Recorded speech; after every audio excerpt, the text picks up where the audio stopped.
Well, hello. Hi, Um, Laura. How are you? I'm good. How are you? I'm Uh, okay. Yeah, I'm just about managing. just about, just about. Just about. Um, so, thank you for joining us, other people. This is a bit of an unusual way to do an interview for public consumption. But a lot of people will know you, Will, as an author of Guitar Man, Ballad of Britain, This House is Full of Yogis. They might know you from presenting Songbook on Sky Arts.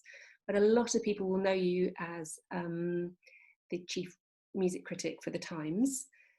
So normally your working week would be quite different than I imagine it has been for the past few months. You would normally be out at, how many gigs a week would you be at approximately? I would be out at 3 to 4 gigs a week, Mm-hmm. and my working week would be going into. I rent an office. I'd get in there about 10 o'clock. I'd work all day. Mm-hmm. Probably not come home before, um, and then I'd be out at a gig, and I'd get home about midnight. And then the following morning, I'd be writing up the review of the gig at home. Mm-hmm. So sort of from from 7:30. So a massive part of my job has gone, but also part of my life. I mean, as much as I complain about going to see, Justin Bieber at the Birmingham NEC on a Sunday night, which is, a highly unsuitable for a man of my age, and b not very pleasant.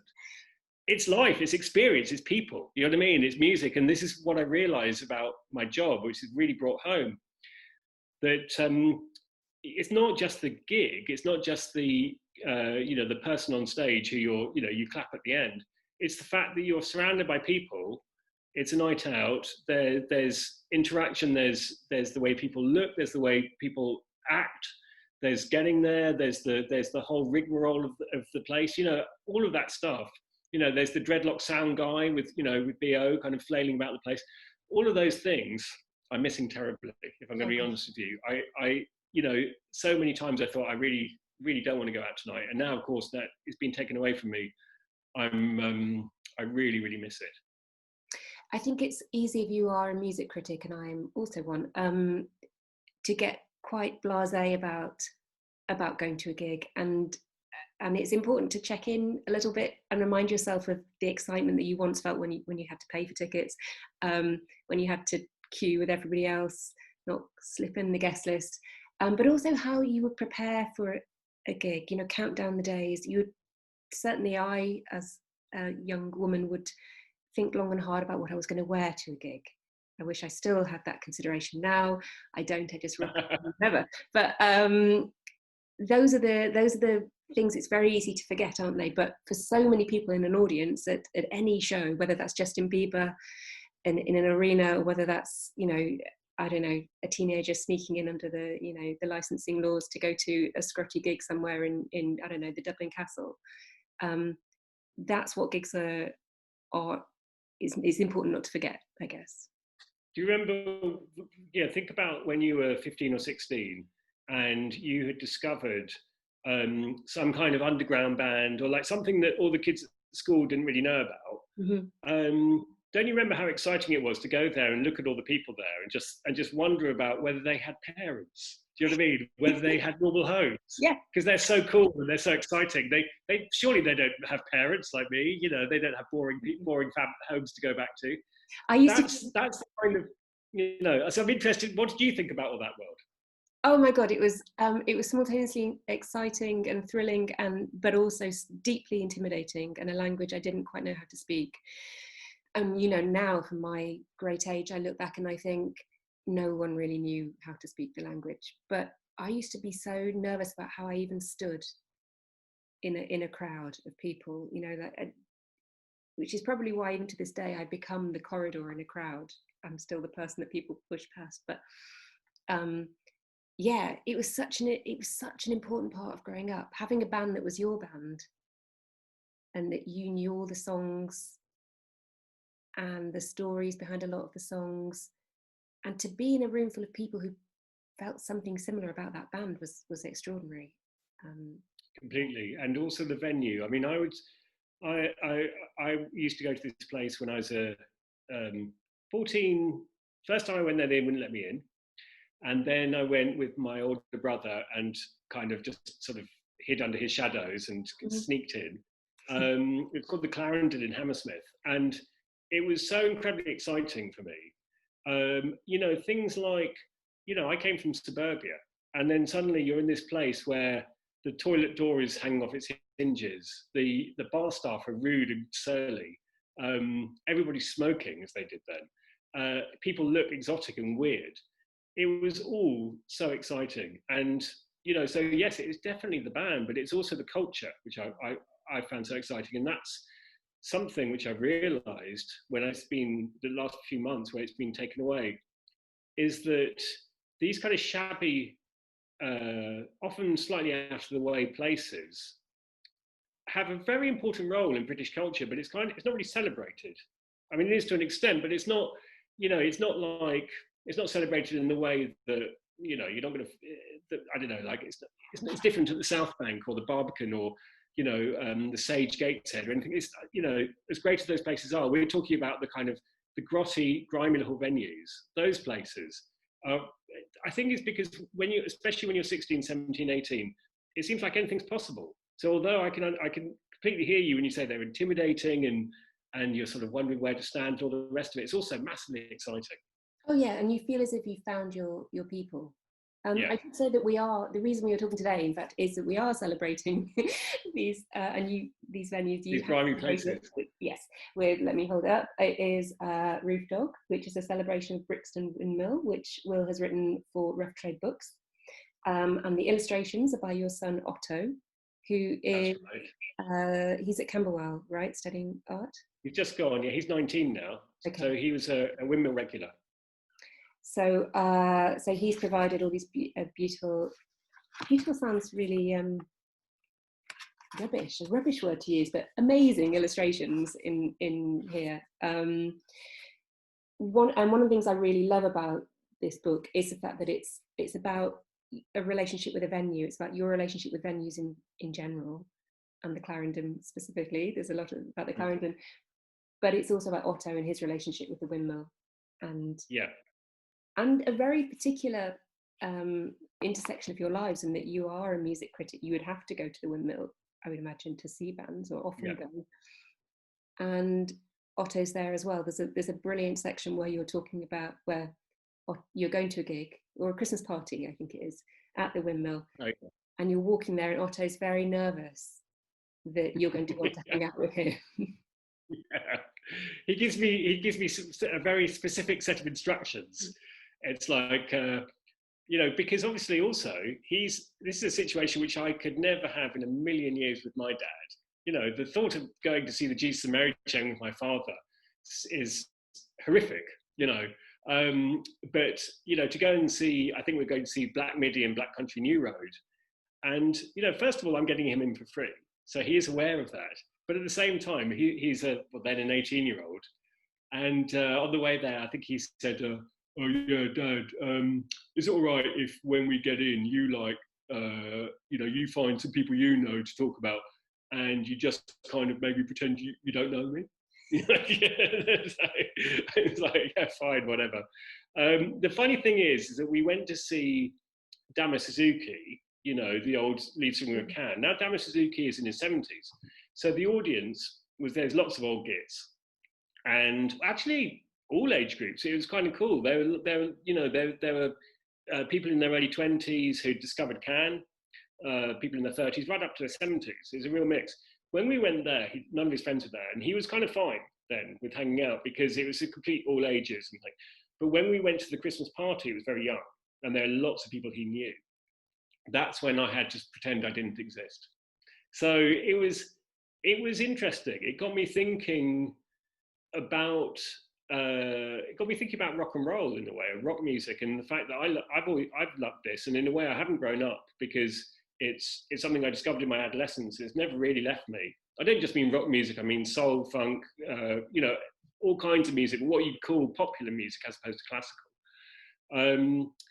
And the culture now is such that, you know, we can all go to festivals, we can all enjoy this, it's kind of not so age specific as this thing once was. If you go back to the 1950s, it was seen as this teenage fad, and here we are 60 years later, and the teenage fad is now spread throughout our generations and means a lot to people, and it's a great form of expression. And the live music aspect is not just a form of expression, but a form of living. So the idea of being in this place which is underground, off the beaten track, with my son, was something which I didn't have any preparation for, and it was only happened now. So obviously it's not going to happen in 10 years' time, because then I really will be too old. It couldn't have happened 10 years ago because he was too young. So we're just at this kind of period, sort of, you could call it a golden period or a terrible period, depending on your outlook. Father and son can theoretically go to gigs together as long as they pretend not to know each other. And he's been quite secretive, hasn't he, as well, about things that happen at the Windmill that he knows about that you don't know about? Yeah, I mean, I think the Windmill is an interesting one because it's this flat roof pub. It used to be an Irish pub. It's a flat roof council estate pub built for the adjoining estate. They've got a kind of the image of flat roof pubs in Britain is rough, dangerous, no-go areas, which is not true at all of the Windmill. It's super friendly. And it's become a kind of underground place because Tim Perry, the booker, is so good at finding what's going on, and he's got great ears. He's really interested in unusual music, so he's always looking at the new. So you go there, and you kind of, you're in this place where you can go by the bar, and you could be like a 75-year-old Irishman, or a middle-aged music journalist, and that's completely fine. When you go to the back garden, you were saying you felt intimidated when you were 16. I feel intimidated now because they're 16, yeah, and they're all, they're all, well, they're not getting up to too much, but they're getting up to certain things, I think. They're thinking about it, I would say that much. I'm sorry? They're thinking about it at the very least. They're definitely thinking about it at the very least, and they're definitely checking each other out. And there's a whole series of codes that are going on that it doesn't apply after a certain age, does it? So so he's probably part of a kind of a language, let's say, that I'm not privy to. Give us a little bit more description of the Windmill specifically, because you do it beautifully in the book. Thank you very much. So it's from the outside, it looks a little bit like one of those, I think it's called a hydrogen bomb, which leaves the building standing but kills everybody around. It sort of looks like it survived a hydrogen bomb. It does look quite tatty, let's say, to put it politely. But when you go inside, it's really nice. There's a Camberwell art student called Kimia Amini, and she asked Seamus, the landlord, if she could paint the inside. And it's a bit like, it's like a cross between a Mexican cantina and those Rousseau paint. Is it Rousseau who does those kind of those beautiful jungle scenes? It's a little bit like that. You have a tiny stage in the corner. It's got strips of glitter behind, which was left by some band. So it's got a kind of slight cabaret feel. It's a very odd space because you walk in and there's a bar to your right, and then the band is kind of around the corner. So it's like a weird sort of L shape, I suppose. And then it twists around, and then you've got the garden, and then you've got this area called the Jack Medley Room, which is the smoking shed, even though there's no smoking sign in there. And Jack Medley was this legendary party animal, a kind of, I think he called himself an anti-folk artist, basically a bit like Jeffrey Lewis, a guy with an acoustic guitar doing these crazy songs. It used to be his spot. He used to DJ in there. He died young, very sadly. And that is the area where you're going to find people like the Fat White Family hanging out, or, it's kind of, if you're going to be intimidated, that's probably the place to go. If you want to be intimidated, that's ideal. Yeah. I mean, they're actually very nice people, but it's that feels like the place which is the most of the scene, so to speak. And apart from that, it's just a kind of I mean, the clientele, like I said, is interesting. You still do get a few drinkers from the estate. You still get a few old Irish boys in there. You then you get, you know, the just gig goers. And then probably the most important figure we should talk about is the very scary looking dog on the roof. Now, the book is called Roof Dog for a reason. The famous dog was called Ben. He died, and he was a big Rottweiler, really, really scary, but also very sweet, nice when he got to know you. You know, and it's a classic old fashioned council estate security. You know, you have a big scary dog and it scares away the burglars. And Ben was a very interesting dog because for two reasons. One, he was famously very, very flirtatious with women, where he would, you know, he would sort of this, you know, he'd go underneath wherever you know the women were sitting. He'd always go down to the stairs and start going, you know, rather than like growling.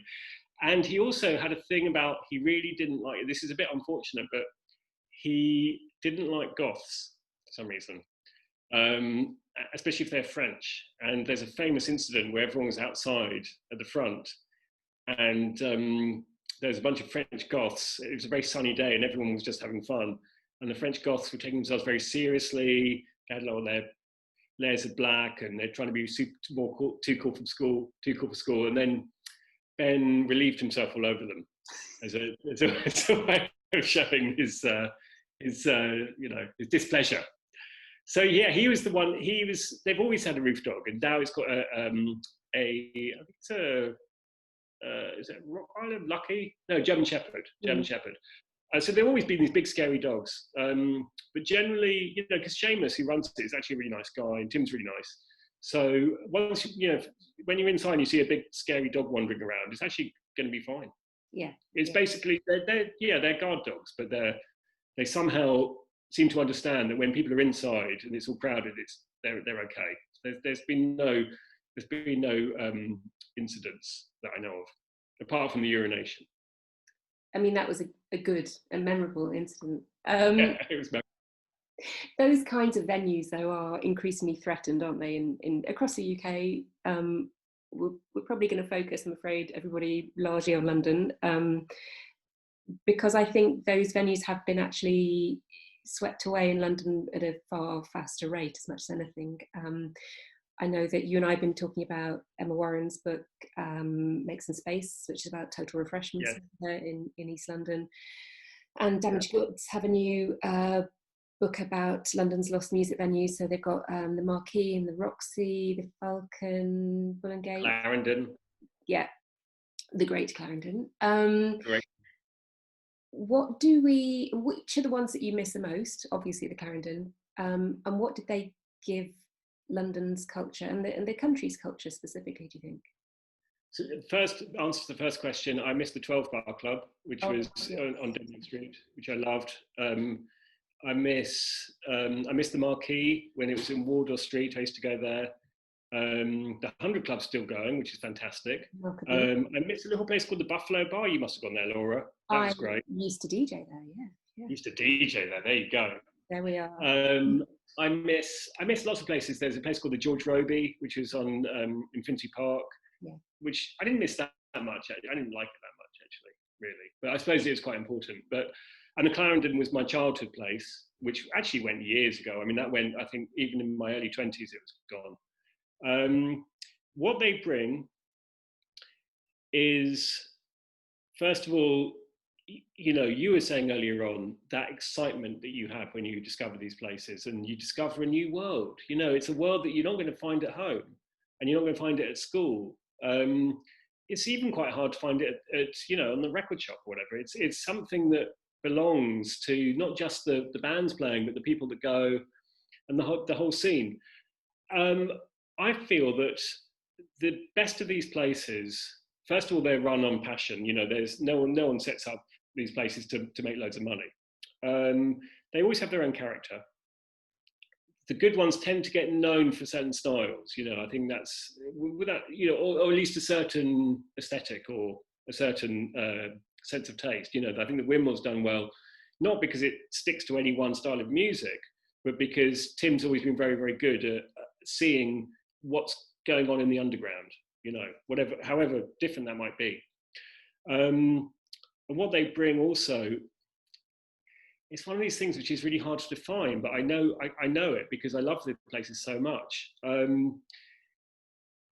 It's a kind of discovery, I think. It's a kind of freedom where you're not being prescribed. You know, it's like I said, much as I love places like the Barbican and you know, art centres, they're great, but that's different. You kind of know that they're already had the stamp of cultural approval. You know, what's there's a great sort of cultural hierarchy to it, isn't there? Yeah, but you know, to go and see some terrible band in, you know, some terrible oi band or something can be just as important as, I don't know, you know, going to see something which is considered great. You know, there's a kind of cultural hierarchy. There's a freedom in, you know, the possibility of being allowed to see Ned's Atomic Dustbin, or, you know, whoever they are. You know, there's an excitement there. It's like, you know, and I think it's definitely not just London. You know, it's everywhere. I mean, I remember after I met my wife, who's from Cornwall, we'd go down there and there's nothing going on there. And then for a while, there was this little pub in Falmouth called the Jacob's Ladder where people were putting on gigs. And you saw the effect it had so quickly because nothing was really happening. And it didn't take much for somebody enterprising to put on gigs at the Jacob's Ladder. And there's another place called Miss Peapod's, which is an even smaller place, which is called Penryn, a really small town.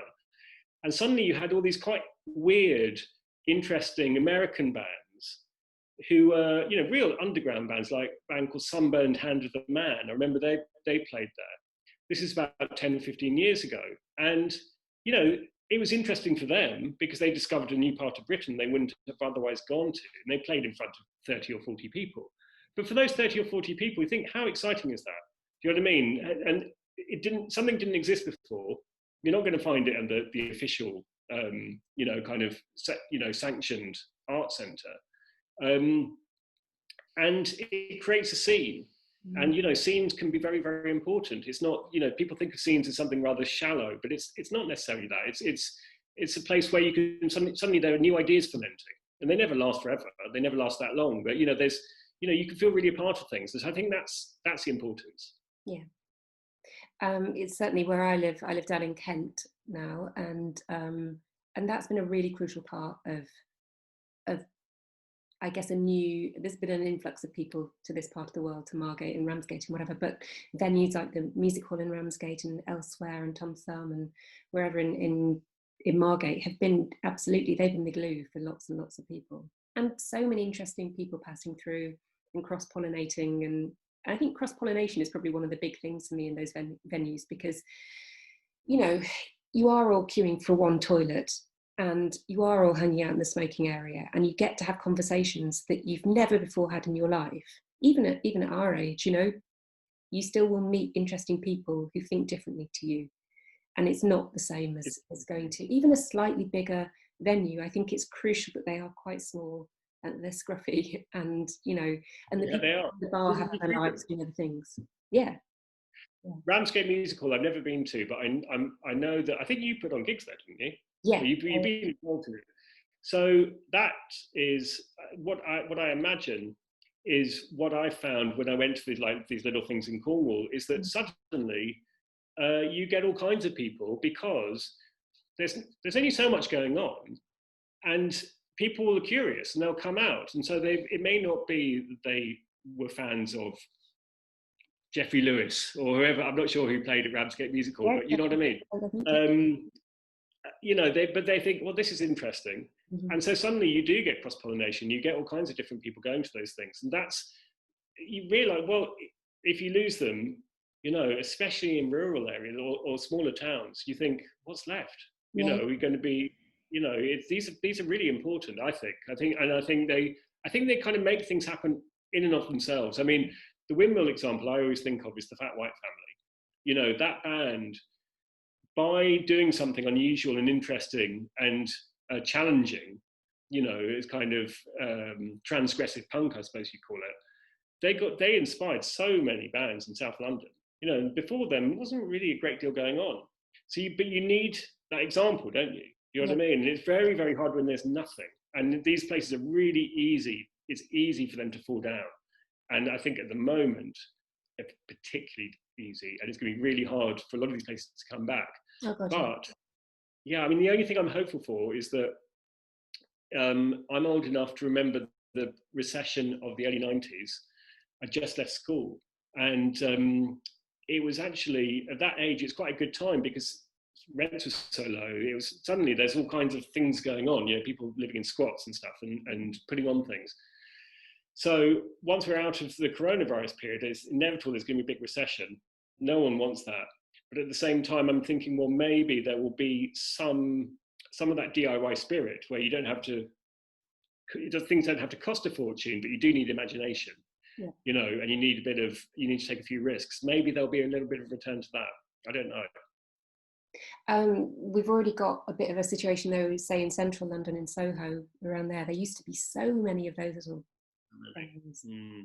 And now it's just Nando's and coffee shops to me. I can't, you know, it's a very odd place to walk through if you knew it as it used to be, I guess.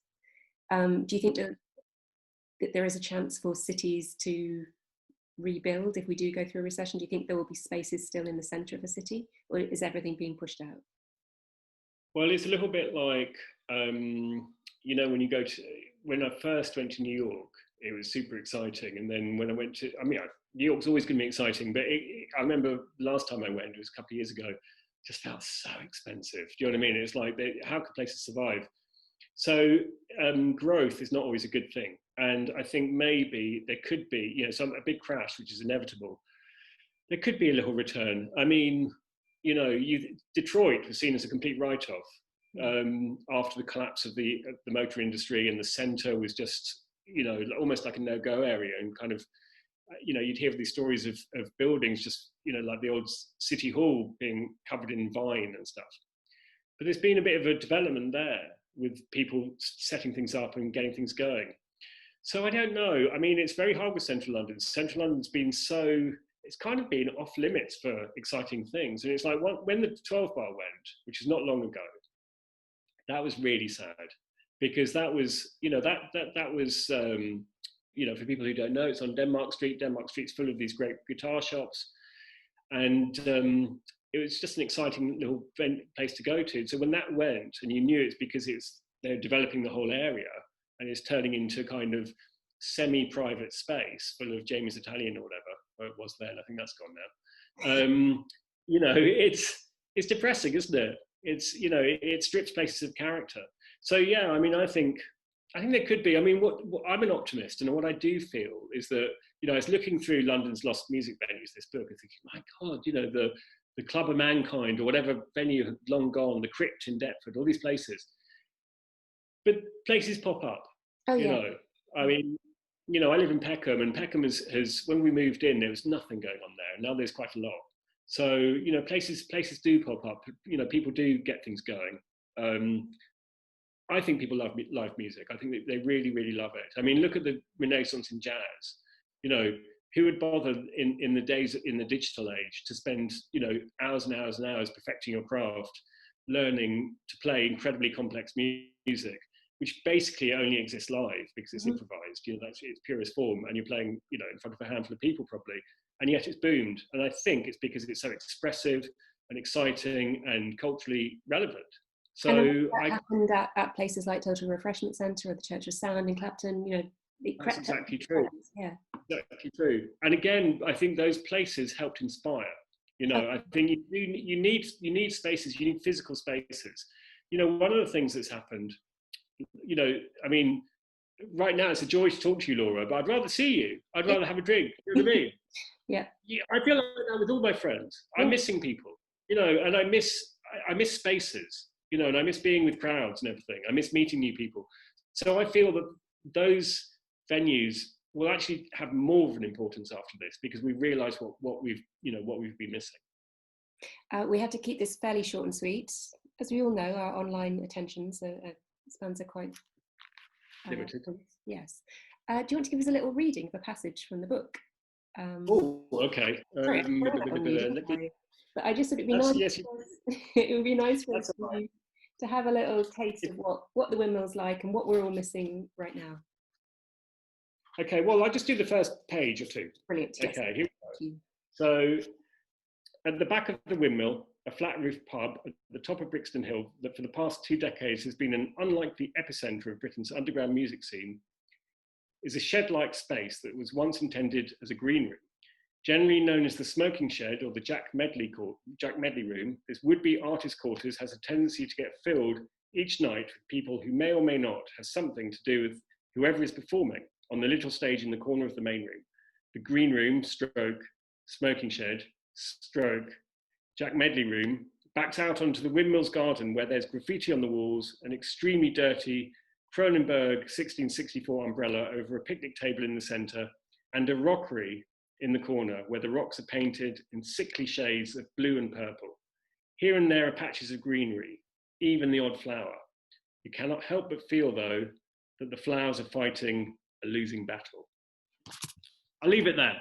Beautiful. Thank you very much, everybody. This is Will's book and Otto's book. Please invest in this. Will, I very much hope that I see you in a gig in a venue such as the Windmill very soon in real life. I hope so too. And I'll just say the Rough Trade Books put the book out. So if you go to Rough Trade Books, that's the place to get it. Yeah, and they have many other glittering delights as well, don't they? Yes, exactly. Still bookshops are closed. Hopefully they're opening soon, but in the meantime, you can get it from Rough Trade Books, the website. Lovely. I will see you soon. Thanks, Laura. Thank you. It's been a pleasure. Thank you very much. Bye.